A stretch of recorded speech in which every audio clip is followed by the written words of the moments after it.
உளுந்தூர்பேட்டையில் அரசு கலை மற்றும் அறிவியல் கல்லூரி கேட்டு பகுஜன் சமாஜ் கட்சியின் சார்பில் மாபெரும் கவன ஈர்ப்பு ஆர்ப்பாட்டம் நடைபெற்றது.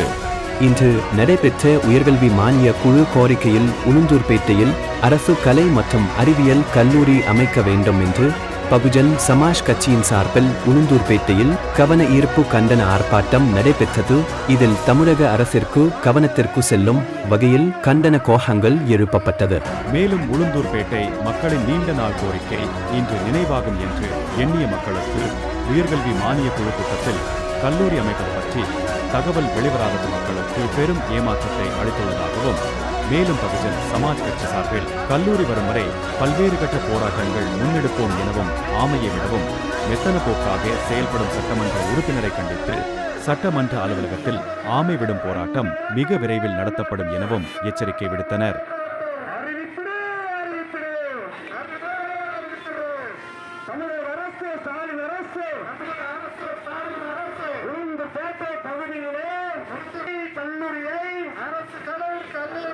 உடனடியாக அறிவித்திடு, சட்ட பேரவை அறிவித்திடு.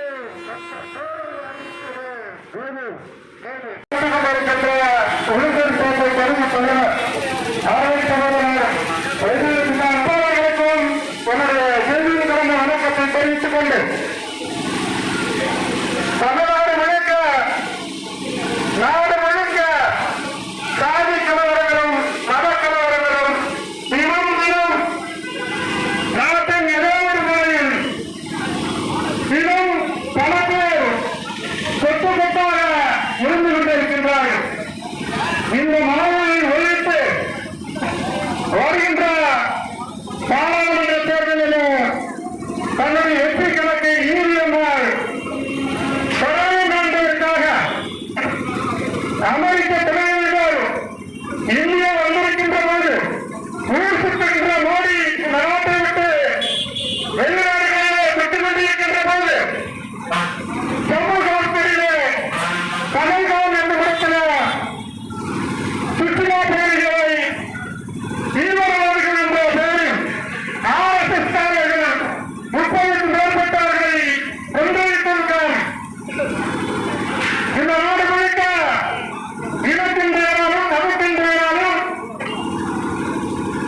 நாட்டு பற்றையும் நாட்டு பற்றிருக்கின்ற ஒரு வெளியை தூண்டி RSS-ஆல் 30க்கும் மேற்பட்டவர்களை கொன்றுவிட்டு நாட்டு பற்றை உருவாக்கி மீண்டும் இந்த தேசத்தில் ஆட்சி அமைக்கப்பட்டு வருகிறது RSS.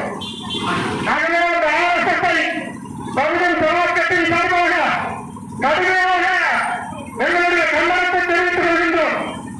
மோடிகளை பேடுகிறேன், உங்களுடைய நயவஞ்சகமான அதிகாரத்தை அடைவதற்காக இனத்தின் பேரால் மதத்தின் பேரால் உழைக்கின்ற மக்களை பிரித்தருகின்ற உங்களுடைய நெருங்கின்ற வேலைகளை நிறுத்திக் கொள்ளுங்கள்.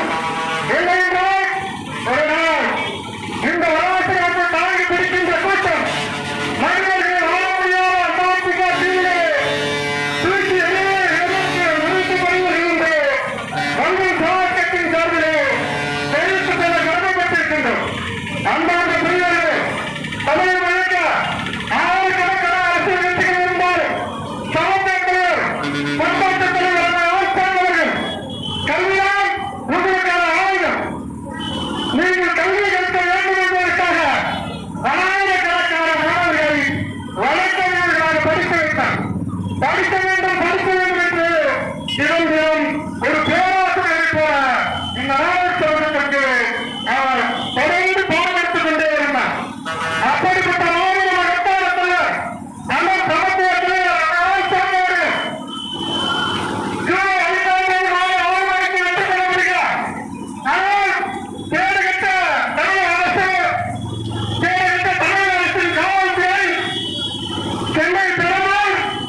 பண்பாட்டு தலைவர்கள் அரசு வாரிசு உங்களுடைய அந்நியாரையும் பிரித்தாகின்ற சூழ்ச்சியா உங்களுடைய அதிகார பசியை அதிகாரத்தை வைத்துக் கொண்டு பகுஜன் சமாஜ் கட்சியின் அழைத்தளித்த திட்டமிடுதலை இந்த ஆர்ப்பாட்டத்தின் வாயிலாக எங்களுடைய கடுமையான கண்டனத்தை தெரிவித்துக் கொள்கின்றோம்.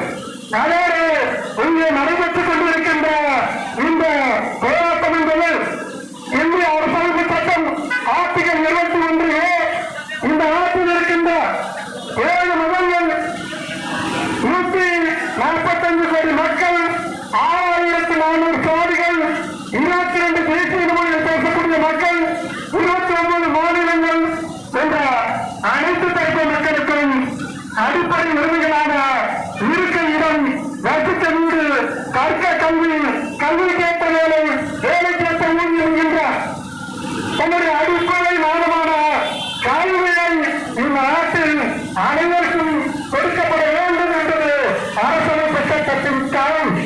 அந்த கனவை நோக்கி இன்று கள்ளக்குறிச்சி மாவட்டம் உலகத்தில் எங்கும் நடக்காத கன்னியாகுமரியில 10 மெட்ரிக் பள்ளியில தீமதி கொன்றுவிட்டு இந்த நாடு பிரிப்பாக பிரித்த நடைமுறைக்க ஒரு மாணவியை பலாத்காரம் செய்து கொலை செய்துவிட்டு நாடு முழுக்க பொதுமக்களை கொண்டு கல்வி நிலையத்தை சூறையாடி எரித்த போது அந்த சம்பவம் நாடு முழுக்க பேசப்பட்டது, உலகம் முழுக்க பேசப்பட்டது.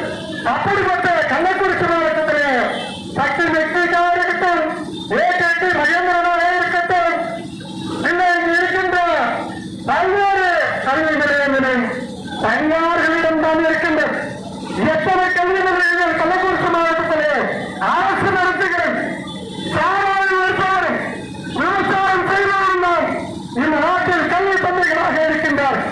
அது எல்லோரும் உருவாக்கிய பேச்சுவாராக இருந்தாலும், வேலம்மா கல்லூரியாக இருந்தாலும், பச்சமத்து உடையாராக இருந்தாலும், தனலட்சுமி வெற்றியாராக இருந்தாலும், ஏகேபி மகேந்திரனாக இருந்தாலும், இங்கு இருக்கின்ற கல்வி நிலையங்களை நடத்துபவர்கள் எல்லாம் விவசாயம் செய்தவர்களும் சாராயம் காட்டுவர்களும். இந்த நாட்டில் அரசு கல்வி கண்காண்டது மது நாட்டுக்கும் வீட்டுக்கும் உயிருக்கும் கேடு என்று சொன்ன ஆட்சியாளர்கள் இருந்தார்கள். ஆனால் இன்று சாராயம் இருப்பவர்கள் நாட்டின் ஆட்சியாளர்கள் மாறிவிட்டார்கள். ஆனாலும் இந்த தொகுதியிலே தொடர்ந்து வெற்றி நாயகனாக வளர்ந்த குமரகுருவர்கள் இந்த தொகுதிக்கு அல்ல அரசு கலைக்கல்லூரியை தடுத்துவிட்டு தன்னுடைய கல்லூரியிலே வருமானம் பெற வேண்டும் என்பதற்காக அரசு கலைக்கல்லூரி வராமல் தடுத்திருந்தார். அது மட்டுமல்ல, வேடமலையார் எம்எல்ஏவாக இருந்தது 200 கோடிக்கு மேலாக இங்கு நிதி ஒதுக்கப்பட்டிருந்தது. அவருக்கும் இடநாடுக்கும் இரவோடு விரைவை வைத்து அந்த 200 கோடி நிதியை அப்படியே வைத்திருந்து மீண்டும் வெற்றி பெற்று அவர் அதனால பரந்தாட்டோடு நமக்கு திட்டமிட்டிருந்தார். ஆனால் அவருடைய ஆசை நிராசையாக மாறி அவர் தேட்டத்தின் விரைவாக 200 கோடிக்கு அதிகமான நிதி அவர் பயன்படுத்த முடியாமல் போனது.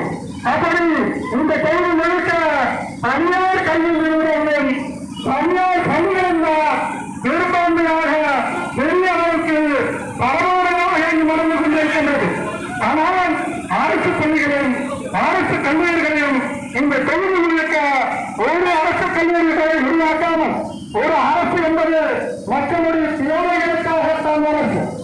அவர்கள் கடைசி நிலையத்தில் கனமாகின்ற ஓட்டுரிமை இந்த நாட்டை அமைகின்ற ஓடிக்கு ஓட்டுதான். இங்கு அமர்ந்திருந்த கோடி காத்தாளருக்கு ஓட்டுதான். இந்த நாட்டை யார் ஆள வேண்டும் என்கின்ற சோழியாளருக்கு ஓட்டுதான். இங்கு வெள்ளையிலே ஆடு வைக்கின்ற சோழியம்மா காட்டுக்கு ஓட்டுதான். அந்த ஒரு ஓட்டு ஒரு மதிப்பு என்று இங்கு கொடுக்கப்பட்டிருக்கிறது. அந்த ஓட்டை நாம் நூலுக்கும் வீடுக்கும் தோட்டருக்கும் வாட்டருக்கும் நிச்சயமாக இந்த சமத்துவ தலைவர் போன்றவர்களை இந்த திராவிட மாடு நாட்டில் கொண்டிருக்கிறது.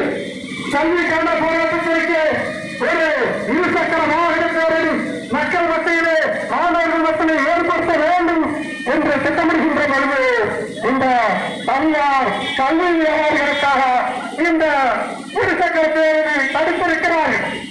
அதுபோல இங்கே நடைபெற்றுக் கொண்டிருக்கின்ற இந்த ஆர்ப்பாட்டம் என்பது அரசு